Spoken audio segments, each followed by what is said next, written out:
So, your uncle. What's wrong with him? He's possessed. As in the devil?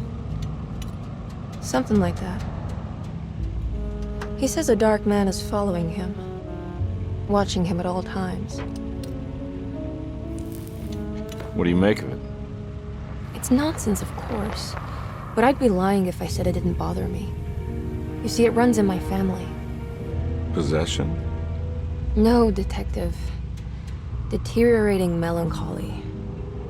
Practically every member of the Hartwood family is driven mad before they grow old.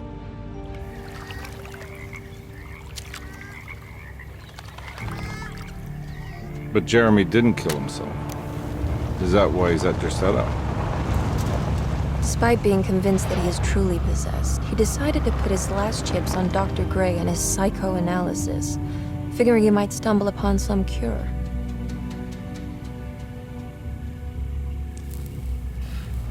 You mentioned the letter. I received a disturbing letter from Jeremy accusing the staff and all the other patients of being involved in some cult. And now they are also out to get him. Could it be real? Or is it all just in his head? It's a story he tells himself, Mr. Carnby. Anything to avoid the truth. Which is? That we're all terribly insignificant. That people mean so very little to one another. That there is no one out to get Jeremy Hartwood because he isn't worth getting. Here we are.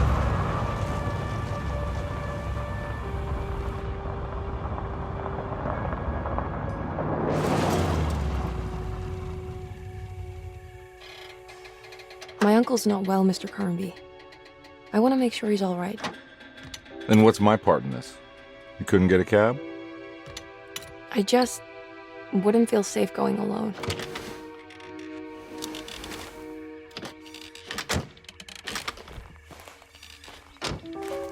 Did you bring a gun? Yeah. You think it'll actually come to that? No. But you might need to wave it around depending on how agreeable the staff will be. What exactly are we gonna do when we find Jeremy? I don't know. Let's just find him first.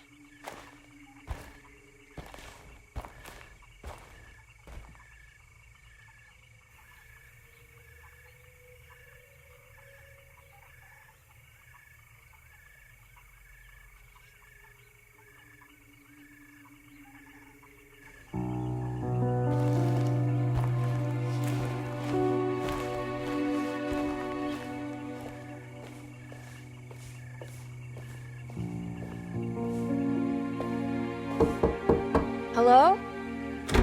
Hello? Looks abandoned. It can't be. There has to be someone around. Wait here. I'll go around back.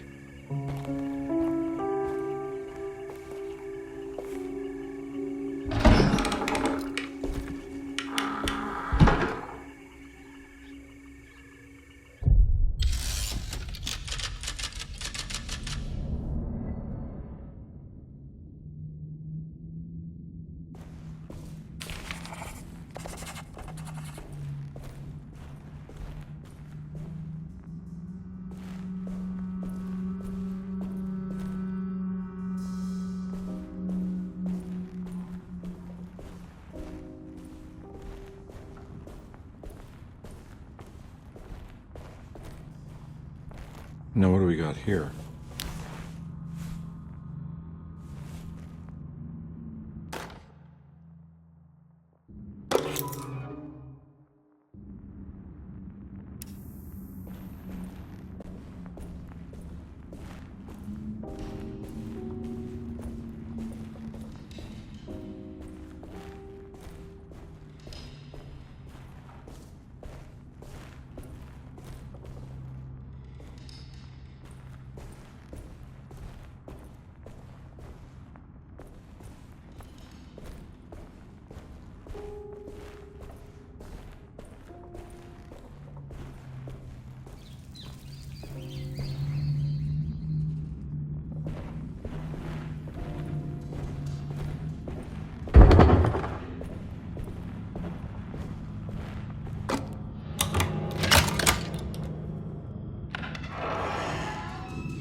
big treat if it is the observatory.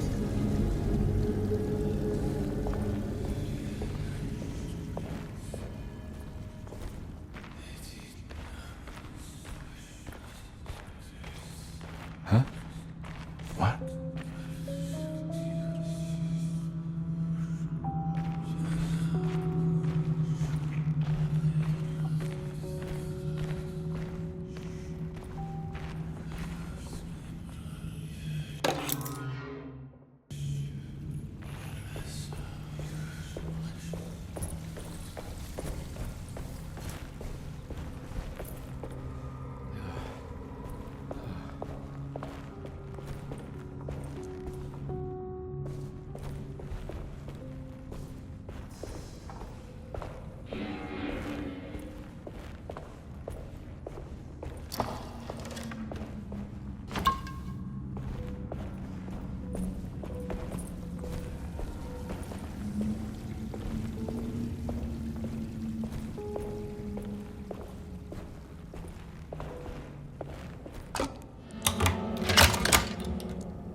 Don't mind if I do.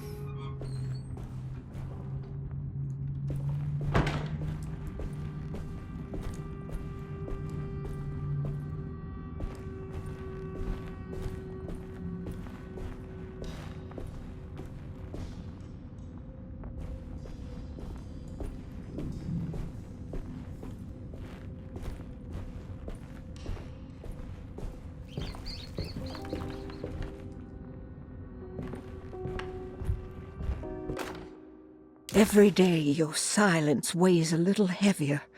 It's been a difficult year for everyone, and many have lost all hope. I read in the papers about people suffering. Pictures of dust-covered landscapes without a drop of water.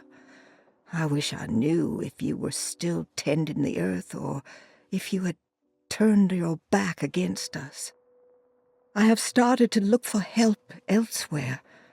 I pray you will tell me if I am going down a path that you find disagreeable. With help from Baptiste and Charlotte, I found comfort in the practice of the voodoo. I have long been skeptical of that Caribbean cult, but it's been of good use to me. It seems all harmless in my book. I say some words dreamt up by the Creoles, and I carry around a small pocket of gris-gris. Nothing of this is mentioned in the Bible, of course, but the French Quarter priestess tells me it's all connected. She says the Christian God is just one more perspective on the creator of things. That's what I like to think, but the other way around, that the spirits of her faith are just aspects of you, our Heavenly Father. I am so grateful for the words you gave Mr. Hartwood. We will sing your praises at St. John's Eve. The world will be blessed soon again. Only the sacrifices of the Old Testament compare to your demands. Let it be the truth. A mother of earth, wood, and dirt.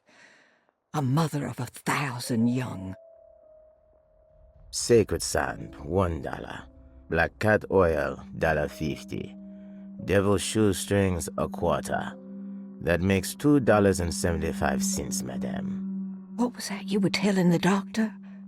A goat without horns. What does that mean? You must have misheard me, madame. I said no such thing. Please, I know I don't look like any of you, but I'm devout. I'm ready to do what it takes. Do not be so eager to sacrifice the few things you have left, madam. Now please, leave my store. A goat without horns.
need the key.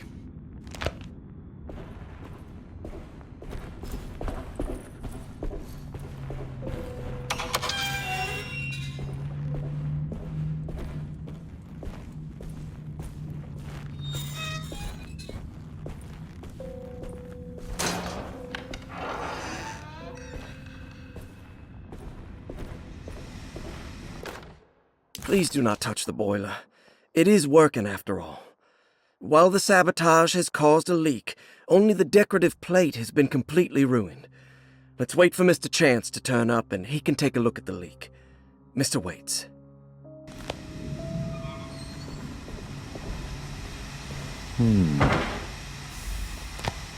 That doesn't look safe.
Okay.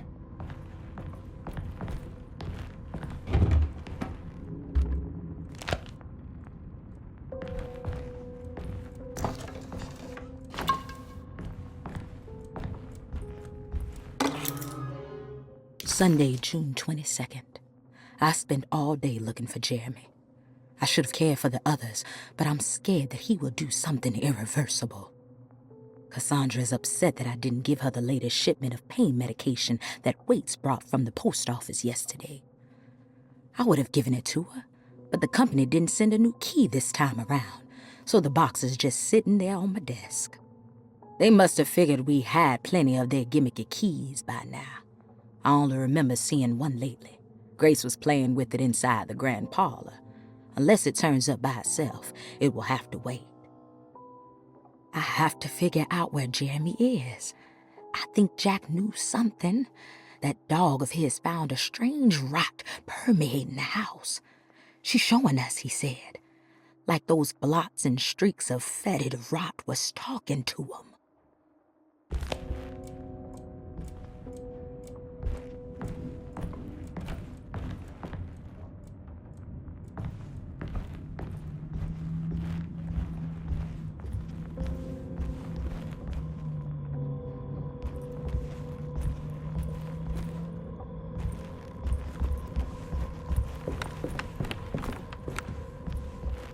It's wedged shut.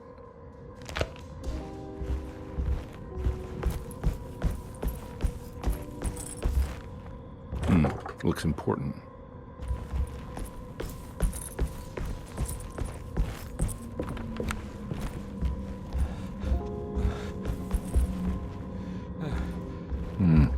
I need the key.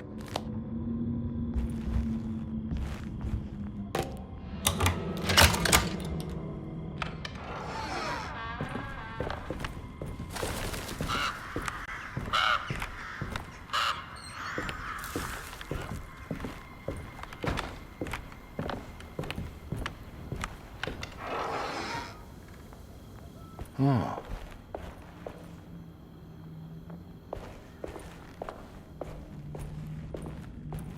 I need the key.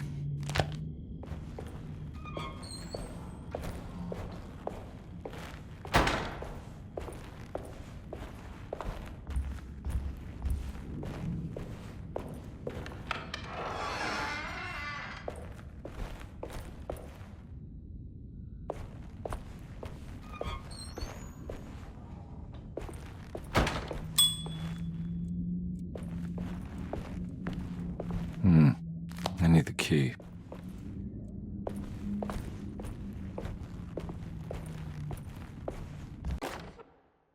The Great Depression. President Hoover raises tariffs on over 20,000 imported goods in an act to protect American labor. Following the collapse of the Wall Street stock market on October 24 last year, American industry has suffered greatly. Thousands of companies have gone bankrupt and left a large part of the American workforce unemployed. In an attempt to turn the tide, the Smoot-Hawley Tariff Act has been signed by President Herbert Hoover. By regulating commerce with foreign countries, the government hopes to encourage the industries of the United States to compete with cheap foreign imports. Superstition on rise. New Orleans voodoo stores and spiritual mediums see increased profit during troubled times. While the market has faced hard times ever since Black Thursday of last year, voodoo doctors and snake charmers see significant rise in number of customers. With the coming Eve of St. John on the 23rd, the police expect increased cult activity around Bayou St. John, the southern shore of Lake Pontchartrain. Voodoo rituals in that area on the Eve of St. John have a long tradition reaching back to the first snake worshippers brought as slaves from West Africa. During the 19th century, its practice was popularized by the legendary Marie Laveau, and has since been embraced by many of the Creoles and the surviving aristocracy of the French Quarter. Author seeks asylum. Rumors regarding author Cassandra Beauregard making Derceto her home verified. Derceto Hospital is an old plantation building on the eastern shores of Lake Pontchartrain. While often considered an asylum for the insane, residing Dr. Elmore Lee Gray prefers to think of it as a convalescent home, a place where you can go to rest. The patient list is kept secret, but thought to include many of the black sheep of wealthy families, because at Derceto, treatment does not come for free. Local author Cassandra Beauregard has now been confirmed by her own admission. She's been lauded as a powerful Creole voice and written many successful books. Lately it was reported from Hollywood that she has finished a moving picture manuscript titled Slaughter Gulch. That film is set to hit the theaters next year.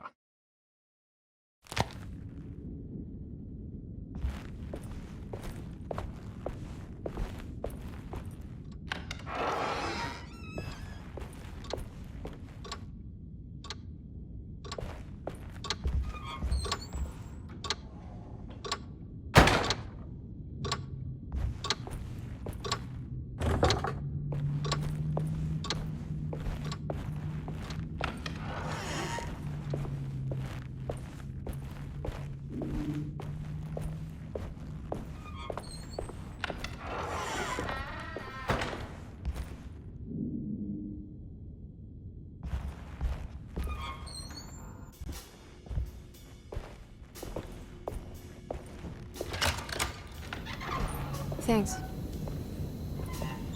What are you doing? Who are you? Whoa, pardon me, excuse me. My name is Edward Carnby, private investigator. I hope you don't mind we let ourselves inside. I do mind. This is private property. You can't just barge in here. I'm sorry about all this, but I'm looking for my uncle. It's urgent, and no one was answering the door. We can't hear you knocking anymore. None of us can. Who is your uncle, darling? Jeremy. Am I right? She has that heartwood glue, doesn't she? That's right. I'm Emily Hartwood. I just came to make sure my uncle is all right. Well, he is unavailable right now. You will have to come back another day. Unavailable how? Is he sleeping? We can wait. He's lost. Don't I know you from somewhere? Who's your man again, Miss Hartwood? My name's Edward Carnby, private investigator. Splendid. Enough! All of you! Get back to your rooms! McCarthy, keep your eyes on the child. And you two, please leave immediately. Look, we're not here to cause any trouble. Just let us see the old man, satisfy the curiosity of my client here, and we'll be off. Jeremy has gone missing. There's no need to worry, but it might be some time before he turns up. The whole staff is looking for him. What? He ran off? I don't have time for any of this. Please, come back tomorrow. All right, in that case, we'll just wait in his room. You don't mind, do you? It's upstairs, right? Wait, you can't. Don't worry, we'll be discreet. In In the corridor. It's the first door on your left. I'll tell Dr. Gray you're here. Excellent. Thank you, madam.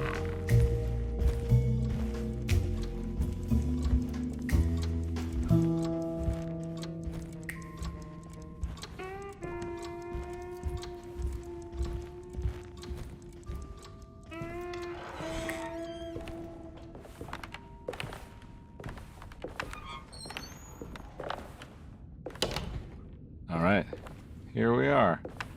Let's look around. See if we can dig up any clues.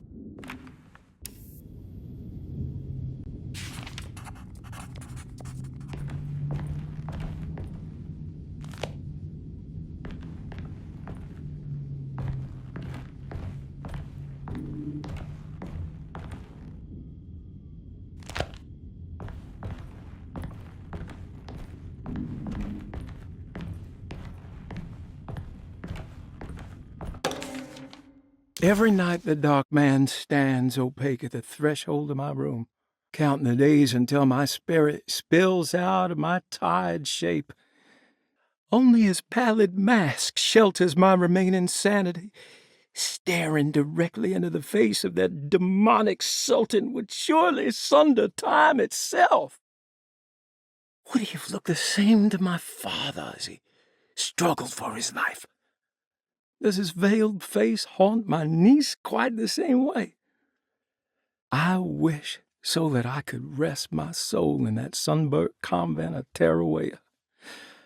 Would I find you there, Juan? Or Senora Perosi, back from the beyond? Every night I hide from him, moving from one misshapen memory to another. Scenes conjured out of fantasy and delirium. Places I struggle to even paint. I wish I understood your death, Signora. Is there anything I could do for you but bury you in that bleak necropolis? That triumphant chapel rising above the ledges and the oven vaults shall be your sepulchre, where you may rest, and I shall weep. How did you first come to understand such things, Signora? How did you know that the battered boil in the basement would lead me to Lafayette Cemetery? Or how the old upstairs clock, with its astronomical motifs, would take me to that hateful mound outside of Claremont Harbor? Those are my memories, my past. Is there perhaps a chance, if ever so small, for me to see Tarawea? Oh, I want that more than anything. Please, let my talisman take me there. Let me sit with Juan under his Bodhi tree. Despite having sold me that talisman, Miss Jackson, the voodoo priestess, revealed none of her secrets to me. That's why I had to travel to Tonka. Instead, she cruelly told Baptiste, my caretaker, that he would be betrayed and killed in the most awful way, that the one he loved would pierce his thigh with a sharp spear, and that he would be devoured by his own mother. What a terrible thing to say. The people of Derceto are becoming dangerous. They do not understand what they are doing. I must do something to stop them.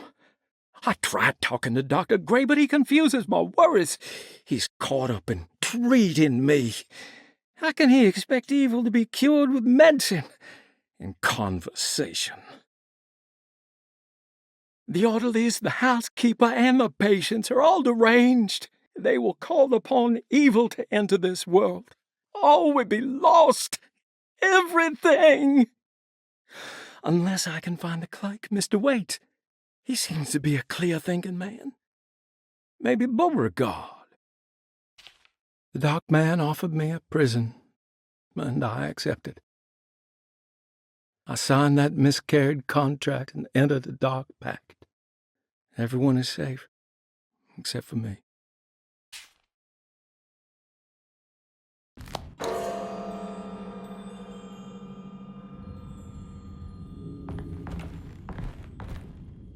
I found a book full of peculiar notes. Have you heard of something called Tarawea? No. What's that? I might be reading too much into this, but I think it's the place he wants to go to. Oh, okay. Sounds like a clue.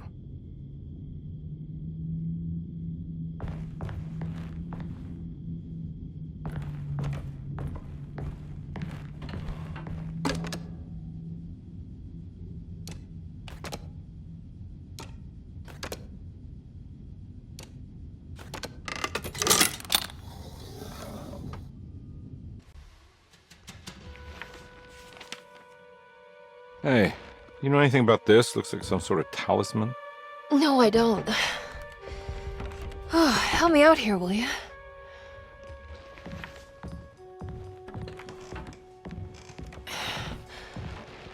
I would kill the guy to throw some of this stuff out. I'd be crazy too if I had this much junk lying around.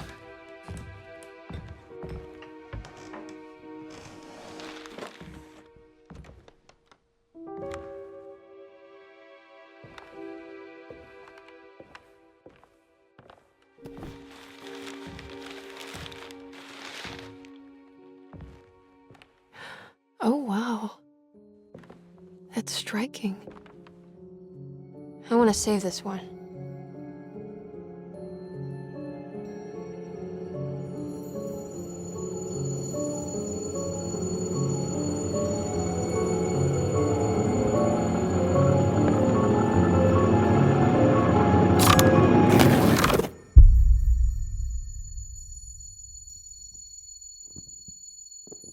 All right, come on.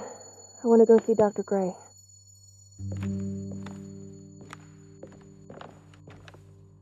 Come on, let's go. Yeah, I'm coming.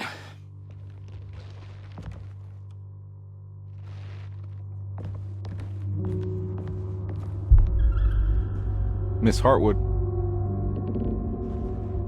Emily?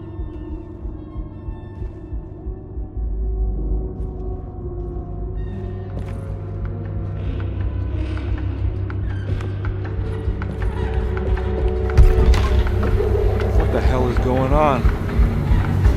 Where am I?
Yeah.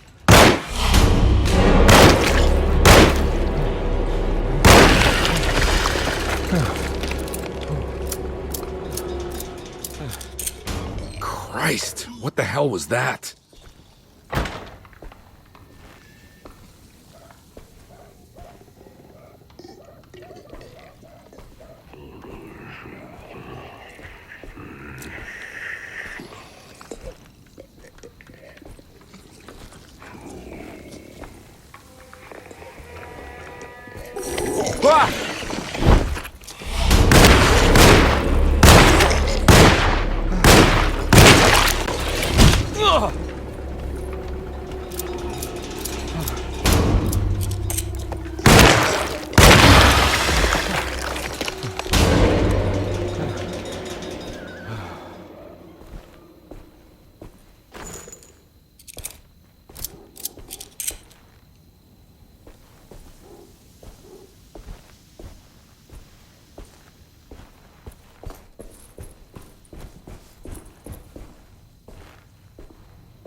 is going on?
Don't let them get inside, compare. They're not the good kind. Is this your store? There are no owners here. We both strangers in Jeremy's story.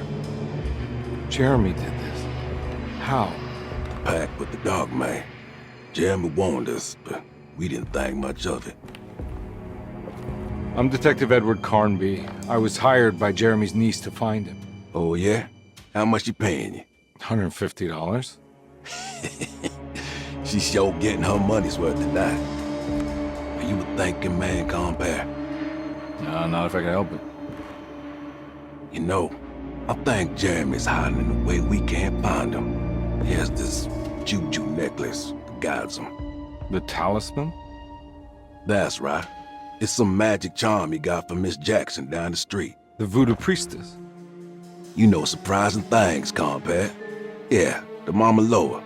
Here, take the key.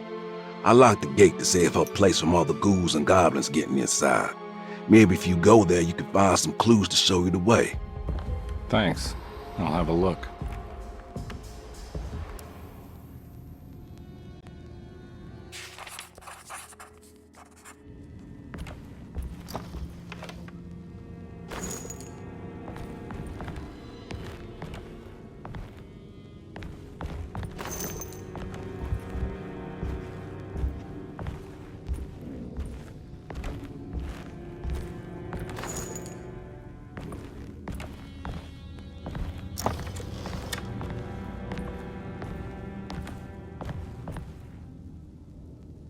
You want to come along?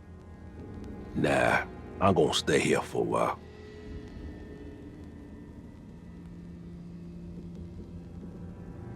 Anything I can do for... Sorry, I didn't catch your name. Baptiste, just tell my sister Lottie I'm alright if you see her.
can't go that way.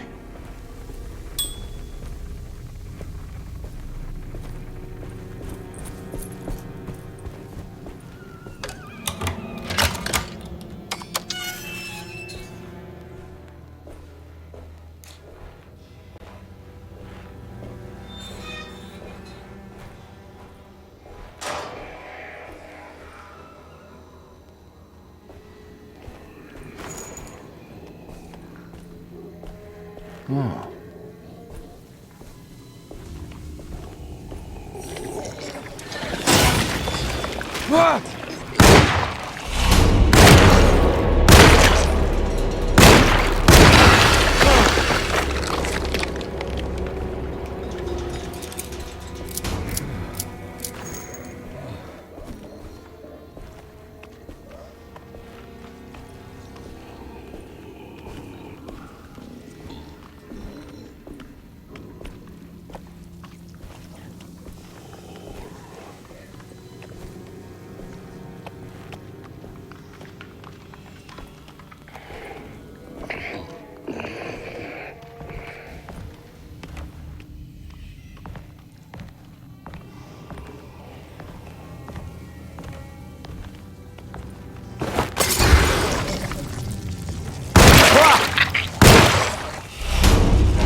Ah!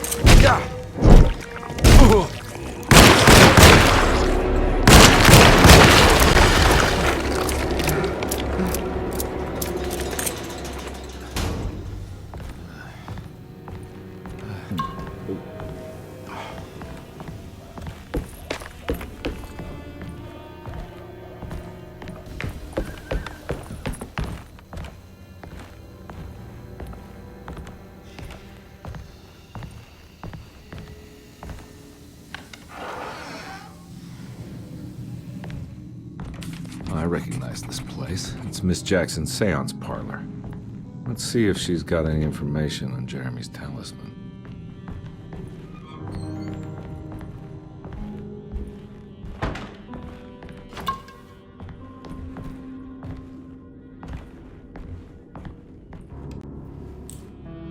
It's the talisman, like the one in the painting.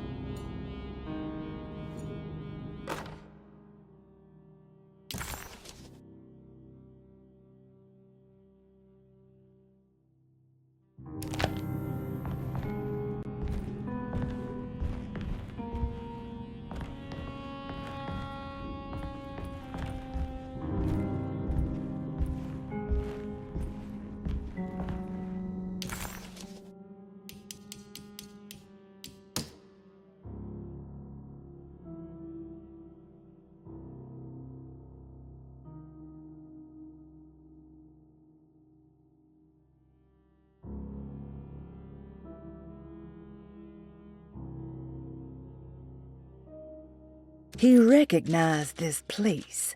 It was Miss Jackson's seance room. The last time he was here, he had been trying to figure out the significance of wasps' nests and horsehair wrapped up in red silk. An image of a dead woman stabbed with hatpins flashed inside his mind. Conby shuddered. This was no time to dwell on the past. He needed to find out about the talisman and get back to Derceto.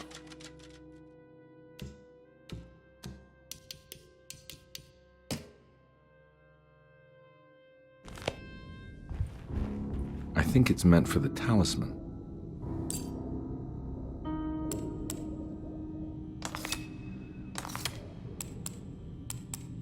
I think it needs numbers, like coordinates.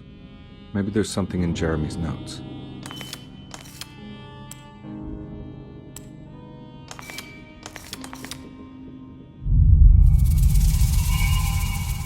It's showing something. A place? Where is that? Huh.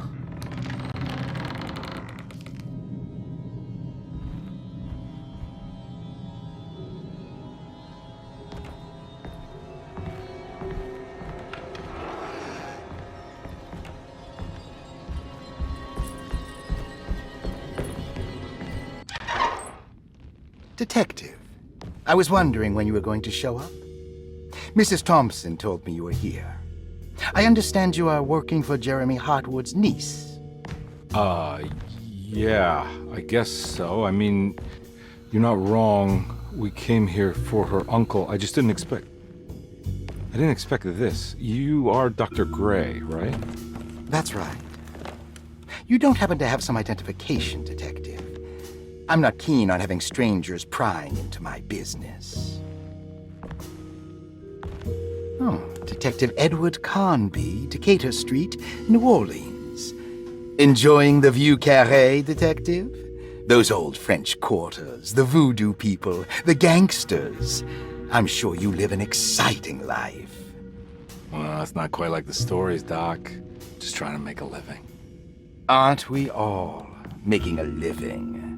Well, welcome to Derceto, Detective. I hope your time here will be useful. Now, what can I do for you? Why don't you tell me where I can find Jeremy Hartwood? Why wouldn't that make for a short visit? I wish I could tell you, but I'm afraid I don't know. A drink, Detective? Anything brandy. Oh, you do belong in the French quarters, Detective. Armagnac or cognac? You know, just give me the cheap stuff. I'm not much of a connoisseur. Having low standards is not a virtue, Detective. Let me see if I can broaden your perspective. What can you tell me about Jeremy?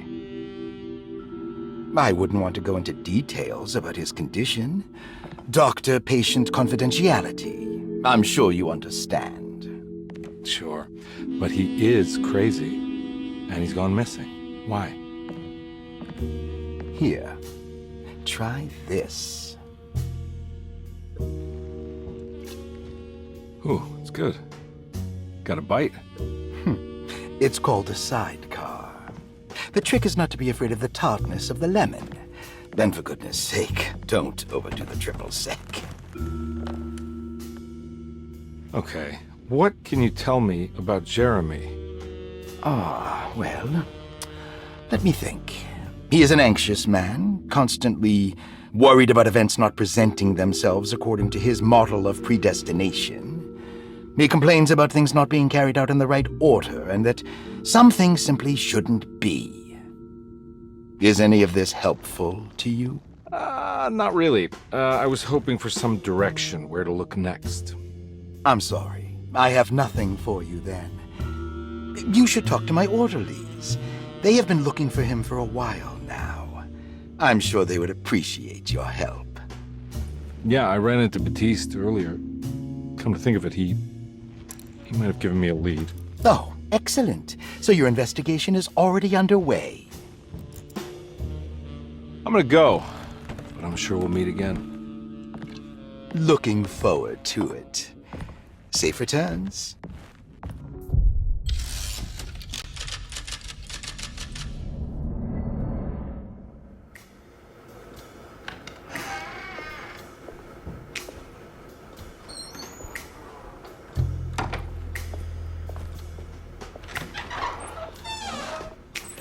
Detective Carnby,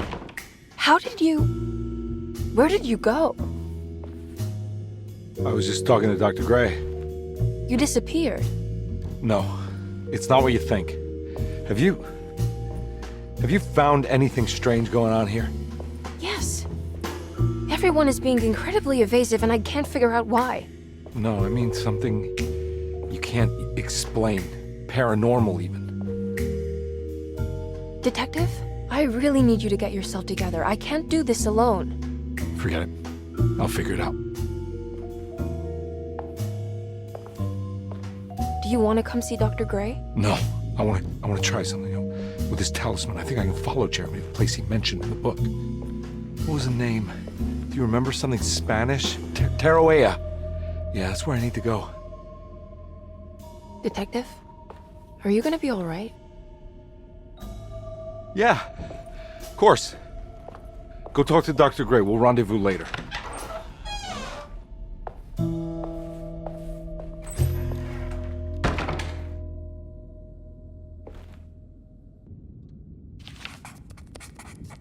This talisman brought me back from the French Quarter in the blink of an eye. If Jeremy can travel so easily, then he could be hiding anywhere, even Tarawea. If he can do it, so can I. I just need to figure out how the talisman works.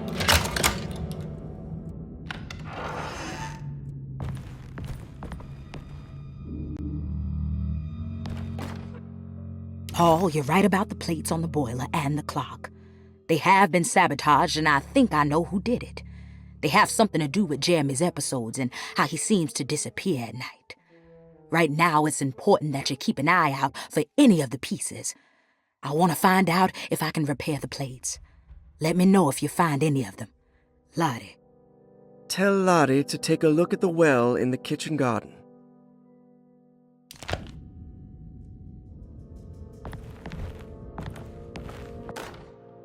Dr. Elmore Lee Gray is Derceto's chief doctor. Accounting and all administrative work is handled by me, Paul Waits. Magdalena Thompson, or Mags, is responsible for the household. Jean-Baptiste and Charlotte Tabois are responsible for keeping the guests' medical regimens in check. Finally, Jack Chance is our gardener, who can occasionally be seen in the conservatory, but is for the most part busy outside. There are currently 6 guests at Derceto. Malcolm McCarthy and Ruth Tallant reside on the first floor. Jeremy Hartwood, Elisabetta Perosi, Grace Saunders, and of course Cassandra Beauregard live on the second floor.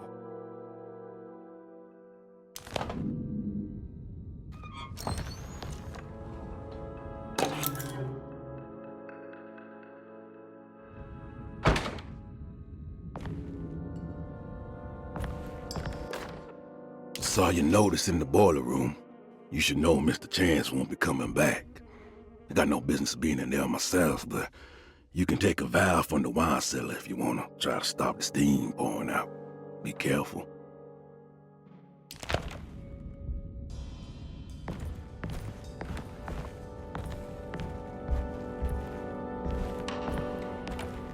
I need the key.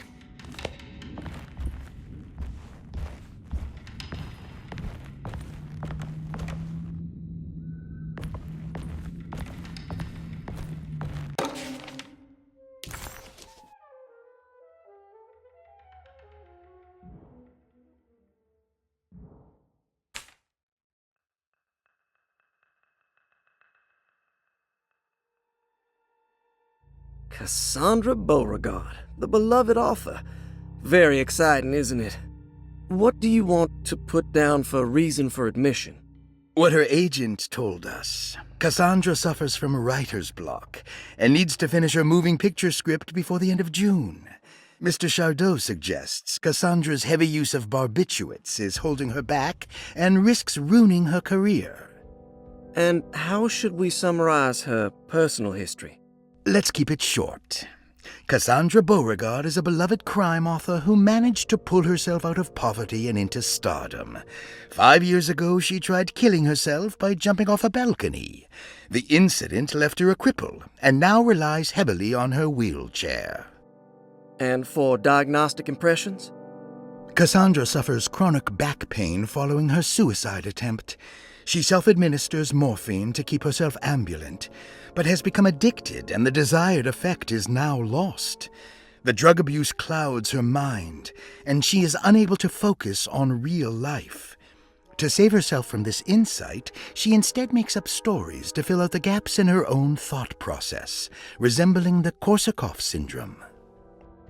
Oh, bravo, Doctor. How will you treat her? First of all, she needs to be weaned from her drug addiction, and hopefully it will resolve her compulsive lying. Then look into permanently numbing her pain in her back through surgery. Finally, deal with her suicidal thoughts.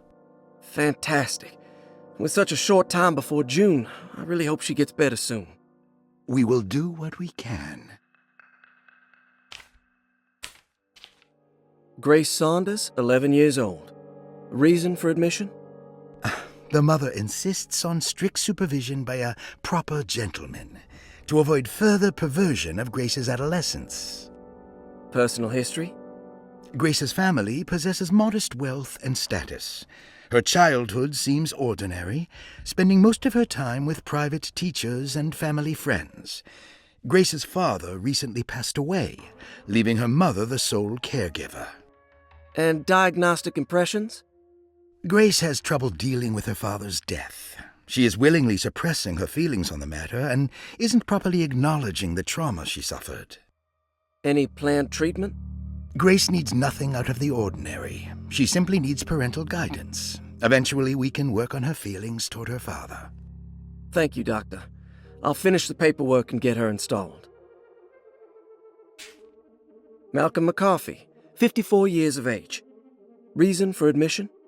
McCarthy admitted himself to Derceto, stating simply that he needs some damn rest. And personal history?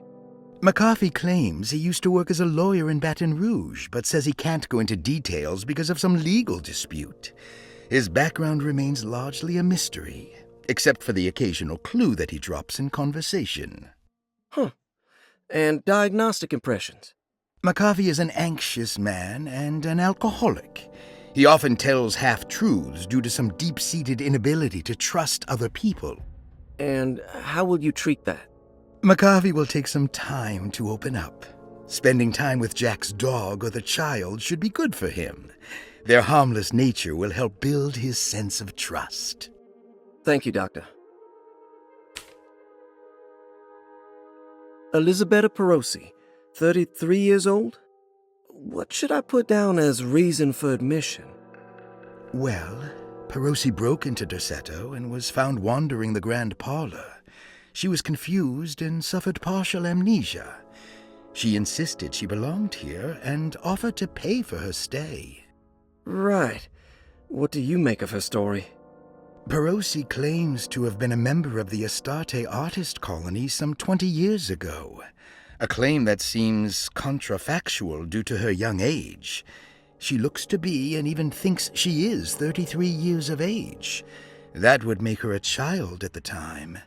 It seems fair to say that Perosi's story is untrue, deliberately so or not. Diagnostic impressions? Do you have anything? Perosi's story is peculiar, because she retracted her story about the artist colony.